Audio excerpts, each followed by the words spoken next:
Hi అండి, ఎలా ఉన్నారు అందరూ? నేను మీ Gayatri. Welcome back to Gayatri's kitchen. ఈరోజు చూడబోయే మన టేస్టీ రెసిపీ వచ్చేసి వంకాయ కానాగంతల కూర అండి. చాలా సింపుల్గా చేసుకోవచ్చు, చాలా టేస్టీగా ఉంటుంది. ఇక్కడ కానాగంతల్ని 2 తీసుకున్నానండి. వీటిని శుభ్రంగా 4-5 సార్లు వాష్ చేసుకోవాలి, లేదంటే ఇసుకుంటుందండి. ఇలా వాష్ చేసేసి చిన్న ముక్కలుగా కట్ చేసి పక్కన పెట్టుకోవాలి.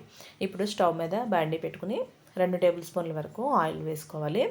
ఆయిల్ బాగా వేడైన తర్వాత 4 పచ్చిమిరపకాయలని సన్నగా పొడవుగా చీల్చుకొని వేసుకోవాలి.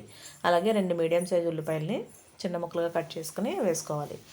ఉల్లిపాయలు వేగేలోపు 1/2 కేజీ వంకాయలని శుభ్రంగా వాష్ చేసేసి ఇలా చిన్న ముక్కలుగా కట్ చేసి పెట్టుకోవాలి. ఉప్పు నీటిలో కడుక్కొని పక్కన పెట్టుకుని ఇలా ఉల్లిపాయలు అంతా కూడా వేగిన తర్వాత వంకాయ ముక్కలను వేసి మొత్తం అంతా ఒకసారి మిక్స్ చేసుకోవాలి. ఈ కూరలోకి ఎక్కువ మసాలాలు వేయాల్సిన అవసరం లేదండి. ఇలా అంతా కూడా మిక్స్ చేసుకుని రుచికి సరిపడగా ఉప్పు వేసుకోవాలి. అలాగే 2 టీ స్పూన్ల వరకు కారం వేసుకోవాలి. అలాగే 1/2 టీ స్పూన్ వరకు పసుపు వేసుకుని మొత్తం అంతా ఒకసారి మిక్స్ చేసుకోవాలి. ఇలా ఉప్పు కారం అన్నీ కూడా మిక్స్ చేసుకున్న తర్వాత మూత పెట్టేసి 2 నిమిషాల పాటు వంకాయ ముక్కల్ని మగ్గించుకోవాలి. ఇలా వంకాయ ముక్కలు కొంచెం మెత్తబడిన తర్వాత మనం శుభ్రంగా వాష్ చేసుకున్న కానాగంతల ముక్కల్ని వేసుకోవాలి. అసలు కూర రుచి అంతా కూడా ఈ ముక్కలు వేయగానే రుచి అయితే చాలా టేస్టీగా మారిపోతుంది.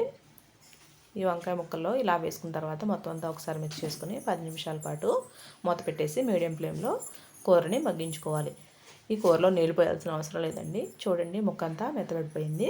ఇప్పుడు 1/2 టీ స్పూన్ వరకు అల్లం వెల్లుల్లి పేస్ట్ వేసి మరొక నిమిషం పాటు మంటని లో ఫ్లేమ్లో పెట్టి కూరని మగ్గించుకుంటే చక్కగా కూర అయితే రెడీ అయిపోతుంది.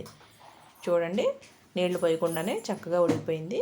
లాస్ట్లో కొద్దిగా కొత్తిమీరని చల్లేసి స్టవ్ ఆపేసి సర్వింగ్ బౌల్లో తీసి సర్వ్ చేసుకోవడమే. ఎంతో టేస్టీగా ఉండే వంకాయ కానాగంతల కూర రెడీ అయిపోయింది.